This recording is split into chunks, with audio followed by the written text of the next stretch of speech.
Happy Monday, everybody! Super excited to be here today to chat with all of you and with Mitch and check out their awesome, amazing work. So, welcome to everyone. For those of you that don't know me, I am Sarah Krajewski, an elementary art teacher and your lovely host of Instagram Live. So, hello to you all. Are any of you on spring break? Those of you that are art teachers, this is the first day of my official spring break off, so hopefully y'all who are teachers that are joining us are feeling rejuvenated and can take a deep breath and hopefully at least get yourself ready to return for the rest of the year. So in a little bit here, Mitch is going to be joining us, and if you haven't had a chance to follow Mitch's work or to check out their work, it is so beautiful, so inspirational, and as a person who loves colors and bold designs, this is an artist that you're definitely going to want to follow. So hello, my friends. Hi, I see Mitch just joined, so they'll be in here in just a second. And as you're watching today, feel free to drop any questions into the chat, and I'll be sure to put those questions into our list of what we'll be chatting about today. So again, if you have not already checked out Mitch's work, you will definitely want to, because it is awesome. Okay, here we go. And then, of course, stay tuned to the end where we are going to do our little question about our sticker. Hi, Mitch! Hey, how's it going? I can't see you yet. That's okay. Our internet connection is just like a big drum roll. Cool. All right. Hey, how's it going? Yay! Hey, how's it going? Going pretty great. Good. So psyched to chat with you today. Yeah, I'm excited to chat with you too. Sweet. Okay, cool. So we're going to just jump right into it. Can you tell the guests, the people that are in the chat today, what your work is about and who you are? Yeah, totally. Hey, I'm excited to be here. Thanks again so much for having me. Yeah. Coming to you from my grad studio. So right now I'm a master's student in painting at Yale University. But I do a lot of different things: painting, designing, mural, and installation work, as well as co-founded and managing my own printmaking studios in LA called the Printshop LA. Where I get to work with a lot of other artists and do independent publications and special projects. So I do a lot of different things, all at creative, fine art, and kind of design fields. Love it so much. You got a lot of love in the chat already here too. You got some fans joining us today. Thanks, guys. Hi. Sweet. Well, I have admired your work for a long time, and I think your use of your colors and all of the different kinds of materials you use, like your installations are made with wood and acrylic and all these different kinds of materials. Can you just tell us a little bit about your actual process for how you physically work? Yeah, totally. And I guess I will say, like, I started off making art as a printmaker. About 10 years ago, I got my bachelor's degree at the Art Institute of Chicago. Yep. And the first time I did printmaking was in a high school art class. And that kind of like way of thinking about things through stenciling and through layers kind of just translated into everything else I continued to do as an adult. Yeah. So I kind of got to this place where I started laser cutting my stencils out of vinyl so I could get much more complicated stencils for painting. So I do a lot of stenciling, airbrush and spray painting, and screen printing. Those are kind of my three main mediums of choice. But a lot of those kind of like coexist now in a more interdisciplinary or like multimedia practice. So I kind of bring them all into each other. Yeah. I definitely see that in your work. It's like there's typically not just one medium in it, but it's like a lot going on. Yeah. And I know we have to talk about this because I'm so impressed with your circles. Like your circles are so dope. Like some of it is taped, some of it is like stenciled. Can you just tell us more about like your use of circles and how they're all around you in so much of your work? Yeah. I mean, I love the circle as an antithesis to the square, which is kind of this like, oh, sorry. Hey, That's okay. My mom called, but she'll hear from me later. Yep, you're all good. I love the circle as the kind of antithesis to the square, which is like this very rigid and like traditional painting motif or like window. But there's also a book called The Book of Circles, if anyone ever has like a resonance with circles and wants to get more of their symbolic and like other, cultural meanings. But yeah, there's just something about like a expansiveness I think that the circle has, or like a different level of containment than things that are rectangular or like a different type of geometry. And I'm really interested in fluidity in my work and kind of like vibration, and the circle seems to like only heighten that experience. Completely. Yeah, I think especially some of your more recent pieces with like the layers of, is that screen printed, like those waving It's actually layers? Say it one more time. airbrushed. Oh, okay, yeah, that's amazing because that's like that cutting transparency and like continuous layers, Yeah. and I feel like that circle motif is very pronounced in like a really awesome way in your work. And now that I think about it, because again, a lot of us are creatives, art educators, fellow artists, people that are joining the chat here, and as an art teacher, like most of the time, I don't have my students work in circles because I don't really think about that. It's like here's a rectangle, here's a square, take it on from there. But I think circles do add this level of complexity, or like you have to think a little bit outside the box. So I think that's really fun. I love it. Cool. Okay. I do have to ask you about your circles though too, because some of your recent stuff, you have these concentric circles and then you're like pulling off this tape. Like your reels are really cool. Can you tell us how you do that, Mitch? Yeah, so that's kind of what I was alluding to before with the laser cut vinyl. So yeah, you can imagine kind of like the way they put gallery text on a wall in an exhibition, and it'll be a box on the wall. So that's usually laser cut vinyl. So I'll kind of do a drawing or a sketch or a pattern that I kind of get with more of like a pencil, and then I'll scan it and make a vector illustration of it, which is just making it into a digital file that can be read by a laser cutter. So that way I can like digitally cut a really like intricate stencil or perfect stencil, and the concentric circles is one that I work with a lot. And just because as you layer other layers kind of between the concentric circles, it creates a hyper vibration and I like to kind of infuse it with a gradient. So there's all these light and transparency things that start to happen. But so yeah, so that's all like laser cut vinyl stencils. That's awesome. I'm just so unfamiliar with that medium that it's so interesting to me. Yeah. I don't know if anybody else in the chat has done anything like that, because it's like so out of the realm of what I do. I mean, there's like masking, we'll do masking with students and stuff too, but it's like an elevated version of that in this beautiful heightened form. It's so awesome. And you are very much a master of it.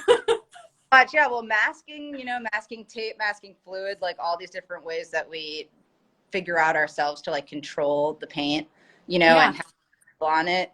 I think in my work, like I like a level of like control and, kind of overflow or uncontrol.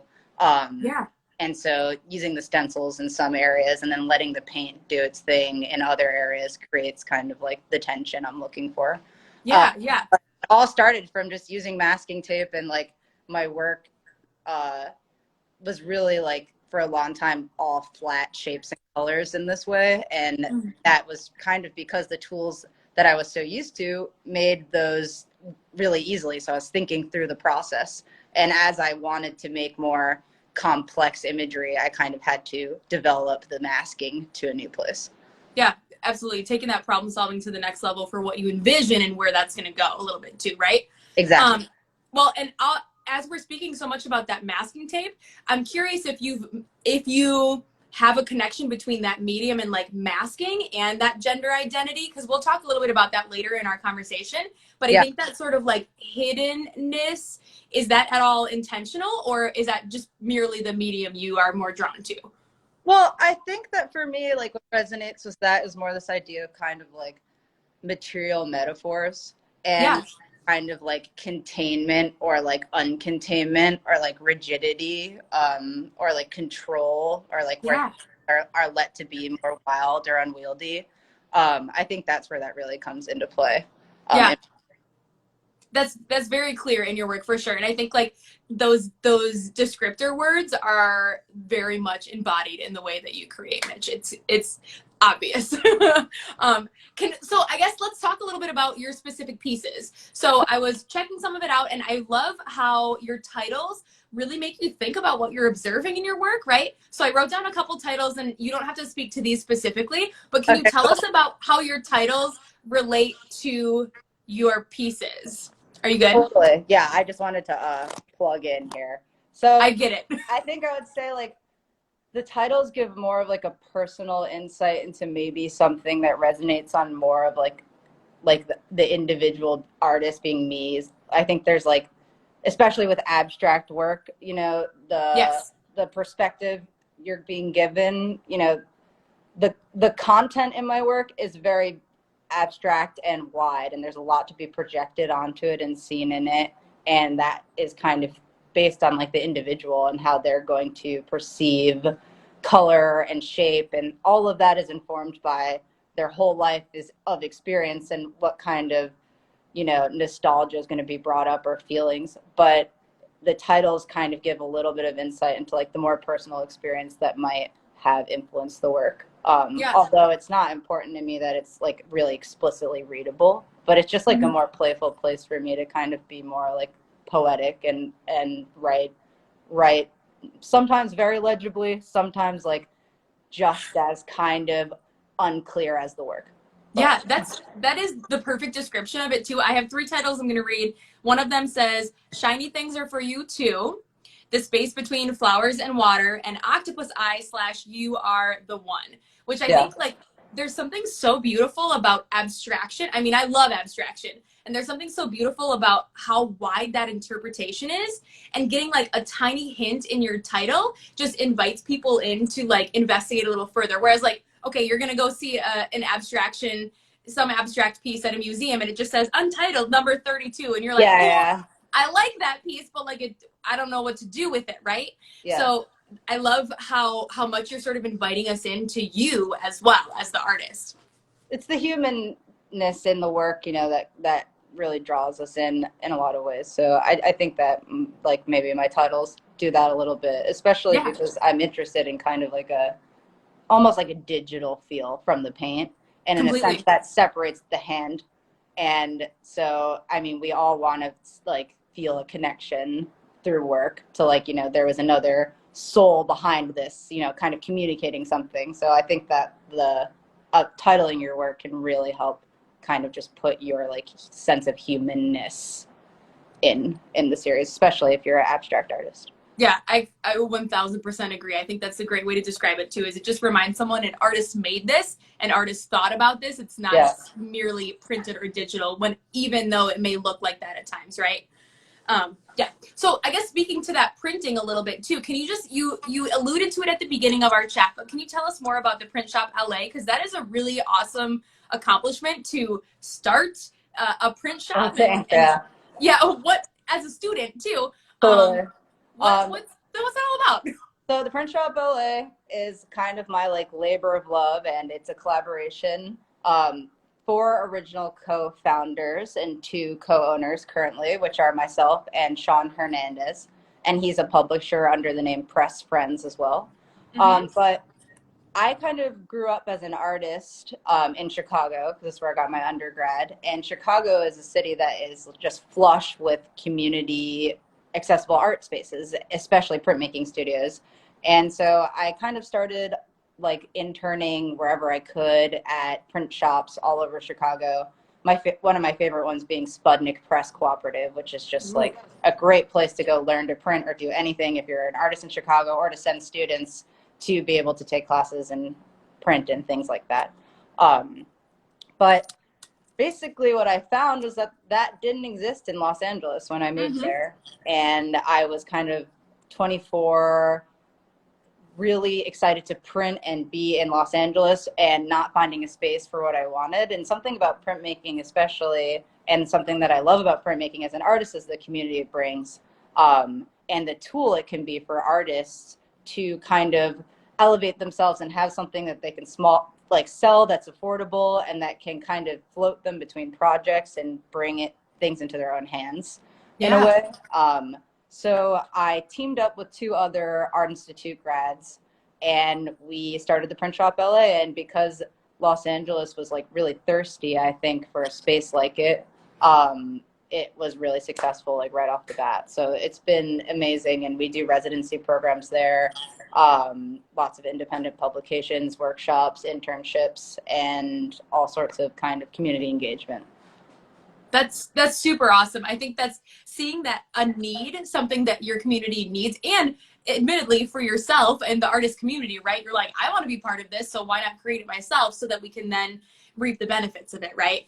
Yeah. That's super cool. And I mean, I think a lot of artists specifically, like sometimes we get hung up so much on an original piece, and though prints have their own original quality to them, the ability to make so many, you're right, can really transition someone between, art.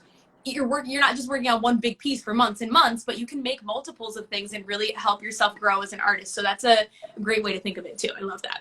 Yeah, it really just starts the gears turning for people when they just take one thing they made and turn it into 20, Yeah. and like Yeah. that just starts. I mean, I've like one of my favorite parts about the shop is having like a younger queer artist, especially come in and who likes to do drawing or illustration, recently high school graduated oftentimes, and we show them how to do some reso printing or make a couple shirts of a drawing, and Yeah. 3 years later they have like a full shop and pages and all these things that have developed, and they're like, fulfilling their destiny as an artist. And it Yeah. kind of all starts just from like handing that little tool over. So Yeah. that's really a fulfilling thing about the Completely. shop. Yeah, what a beautiful story too, and to see it blossom from very little, but then giving that tool and building that community to help support each other is so amazing. I love Yeah. that. And I think, I mean, for anyone that hasn't printed before, there is something genuinely satisfying about making something that can make many things. Yeah. Like as an educator who teaches young artists, like I'll do a printmaking project with 3rd and 4th graders, and like a 4th grader will be like printing 40 copies. They're like, I'm giving these to my grandma and grandpa. Like, it's so funny, but they love being able to make so many of a piece of work they spent time to create, right? And getting that pride is just so fun. I love it.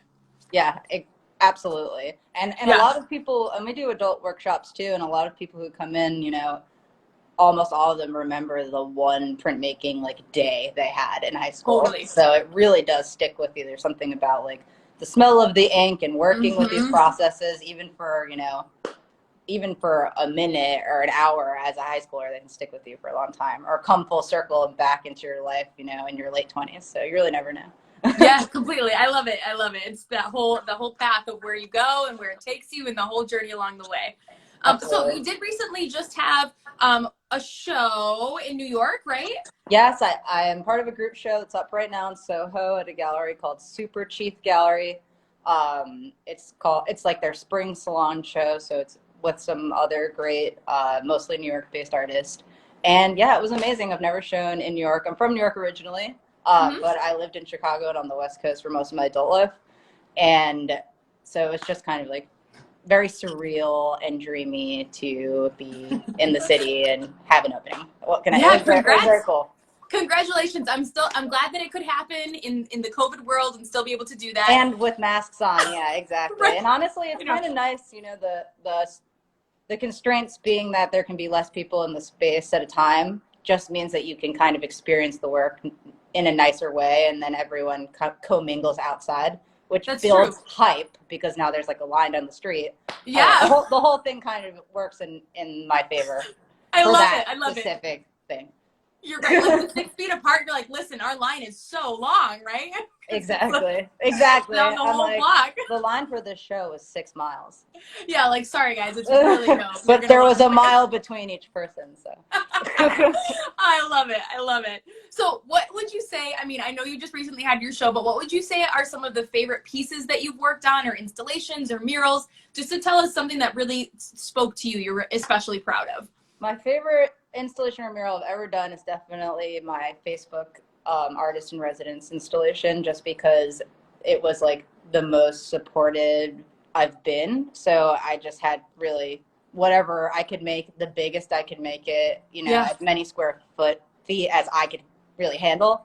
And it was just amazing to be able to work at like the largest scale I ever had and feel like I wasn't stretching myself thin, being well fed, well paid, all those sorts of things. And it was the first time that I kind of started working with a process that involves printing digital gradients onto vinyl and then cutting, and the vinyl is adhesive backed. So it's basically like making giant vinyl sticker pages, like 6 foot long, and then just cutting out the shapes and kind of peeling and sticking them everywhere. That's so cool. And then kind of also using my paintings in between the stickers. So it creates this like really playful shape gradient world for my paintings to live in, and it really changes like the feeling of whatever the architectural space is. So that was Yeah. just an amazing experience. And Kristen Farr, who's just an amazing curator there, is the amazing person who gave me the opportunity. So I love it. I love yeah. it. Is it now, forgive me because I can't remember exactly which one that one is, but I saw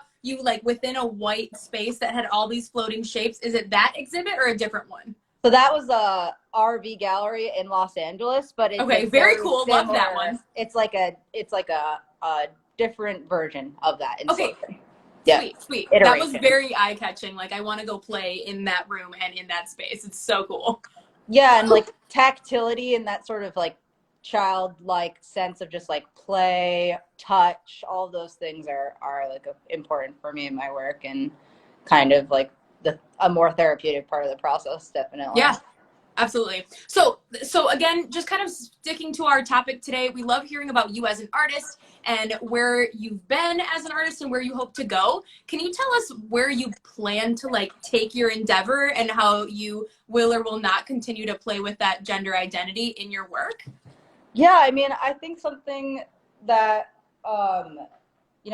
not all artists feel, and is a way that I feel, is that my work is really ever shifting, and I don't feel like I need to kind of adhere to one style or way of working to kind of have like a recognizable identity.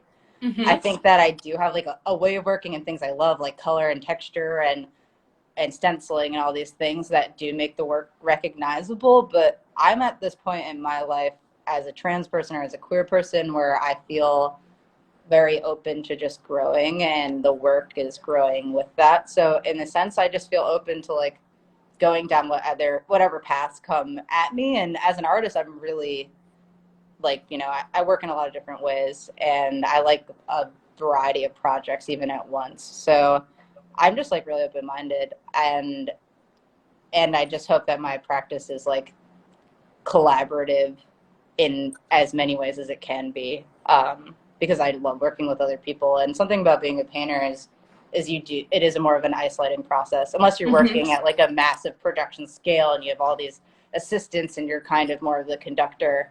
You're really like in the studio with your paint, which is great. But the balancing for that for me is the print shop, and hopefully in the future teaching at a higher level.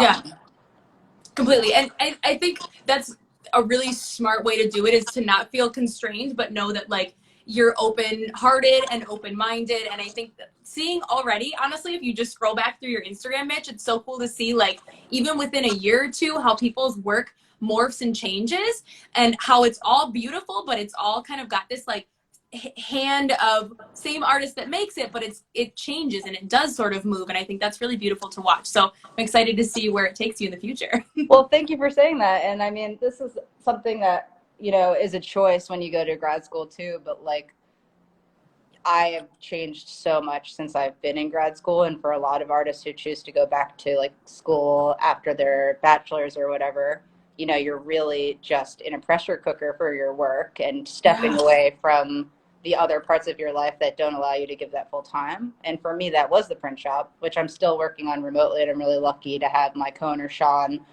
press friends running the ship. But while I've been here, my work has gone through so much change. And for me, like showing that transparently and letting people see that metamorphosis has felt authentic and fun. But for a lot of people, they kind of want to just completely disappear off social media and just let whatever happen, because it's like grad school really needs to be a safe space to make bad paintings in the Yeah. sense so that you Yeah. can grow. But I like to show it. Whether or not they're bad paintings is up to the public. I'm still showing everything, just because I love seeing that. I love seeing people grow too, and so I hope Yeah. that is a mirror for other artists in some sense who maybe are like holding themselves back from trying something new for sellability or for whatever, Yeah. because it's like whatever you're painting now, like 10 years from now, that's going to seem like such a thing in the past, you Yeah. know? So I'm always like reaching for the next thing, or like something that's just a little bit beyond my skill set, like just, a little bit, and to push myself in that sense. Yeah. I find it so inspiring too, just that ownership over like this is what I am as an artist right now. This is what I, hope to be, or we'll see where it takes me kind of thing. But it is really fun to reflect back on where we once were as artists, or as students, or as people, or as humans. And like, that kind of helps tell our story a little bit too. It's like putting a bookmark in the book of our life, right? It's just like, oh, this is where this was. This is how I was painting at that time. And it helps remind me about what that time of my life was like, Totally. Yeah, I love it. So I guess also tell me a little bit about, like I said, I know lots of people are joining us today, and many more will watch this. And most of them, I believe, are art educators, since we're doing this through the Art of Ed. And some are creatives and artists. But can you tell us a little bit about what your experience was like during like school, like younger, middle school, high school, even college? What do you feel like you either loved about like your teachers or your art experience, or was there anything you wish maybe was different, and what advice you would have? Yeah, I guess my advice, and this is something I think about a lot for myself as someone who wants to go into education, is just like accessibility and thinking about each student's level of accessibility, whether it's culturally or, identity. There are so many different things that come into it, but trying to also just realize that like there is a queer child in your class. Yeah. There are probably multiple queer children in your class, and being like, having visibility for people that they can see themselves reflected in, who are successful and who are living a creative and maybe a unique life, I think is really important. And I felt I didn't see myself in popular culture or necessarily in the classroom. And every time I did, I really idolized those people. So I think you have more ability to really empower students than you think. Because they don't know themselves yet, so you have to show them the full array of what they could be, so that they can see themselves in something and then identify with it. So that's definitely what I suggest. And I brought 3 books with me that I think are really good books to like share with a class at any age. That I wish I had as a kid. So, yes, please. Okay. The first one is called Seeing Gender. Okay. And it is by Iris Gottlieb. And this is a really great way of looking at gender, not like just outside of the binary, and also culturally. And it's just like a great book. And it has really beautiful illustrations too. Here's an example of a kind of like gender, religion, race, all these things. And so it kind of talks about a lot of intersections in like a beginning way. That I really love. And then I love that. I'm here for the visuals. This is so good, Mitch. Totally. This book is called Feminism and Queer in Art Education, and this is a book I would suggest for teachers. And it's just about like the importance of thinking about queering education, or just not catering to a heteronormative classroom as if, or kind of assuming, and it's just really great. And it's from it's a Finnish author. So I will not try to pronounce their name. That's okay. I'm sure after this, I'll message you and I'll make sure I have all of those links right. And I'll like send them up into the Art of Ed Instagram story. So those people that are interested in those books can check them out too. Okay. Awesome. Last one is Out by Miles McKenna. And this is like such a great book for teens who might be questioning anything about their gender or sexuality. As a lot of like fun, like kind of selfies and photos, and just lots of like cool, it feels cool. And that is rare in these types of books. And it's just really fun, and it's very much for like 13 and up. So love it. This is a great kind of like guide. And I think these sorts of resources are like life-saving for a lot of kids. So that is definitely like my advice, is just like find resources that are outside of your knowledge, read them and bring them in, Yes. Completely. I thank you so much for those resources. I think that's going to be really helpful. And I love that they are multi-tiered as far as like what level might they be appropriate for? Or is it a little bit of homework for the educator? Is it something that maybe those you know, you just need to have a variety of books out in the high school classroom, and some kids going to be like, oh man, I really want to pick that up because I haven't seen that before, right? And Exactly. giving them those opportunities to do so, I think will be really beautiful as well. So thank you for sharing that with us, for sure. The last part I had, and like I said, I'm going to share all of those suggestions in the Instagram story for the Art of Ed. So those of you that would like to check out those books further or just save them for a different time, you are welcome to take a peek at those. But just kind of piggybacking off of that a little bit, you are pretty open about your gender identity and just being part of the LGBTQ plus community. Can you tell us a little bit more about why that's so important to support those artists and those humans? Like, it feels obvious, but just give us in your own words, Mitch, why that's so important to you. Well, there's a lot of different reasons. I guess I'll start being with I am very comfortable with it. I identify as non-binary trans person. I use they, them pronouns, and I'm living my best authentic life. So that's pretty great. And, you know, I think, well, there's a lot of different levels to that. The first thing I think of is like queer people have invented and made like some of the most amazing, innovative parts of our culture. And if you like watching movies or listening to music or any of those things, I mean, we really are indebted to queer makers, but also like, I think for queer people who are up against, you know, a lot in society and are looking for ways to like sustain their lives in a creative way that isn't in line with a more normative kind of way or heteronormative way of living, the arts are that answer. I know it is for me, to have more control over my life. And yeah, so supporting the arts and supporting queer people, it only perpetuates society, and it just empowers people to really take capitalism into their own hands, in a sense, you know, and have control of your own time. And I think queer people deserve that. I completely agree. I think all people deserve that. But yes. I also just know that, you know, historically the art world has been run by the patriarchy and, you know, the white patriarchy, cis patriarchy. And we need to actively work against that for art to, you know, be able to grow and for our society to be able to grow. Like cultural artifacts are like some of the most valuable things in our world, and also like hold so much nostalgia and feeling and history in them, and queer people are the center of that.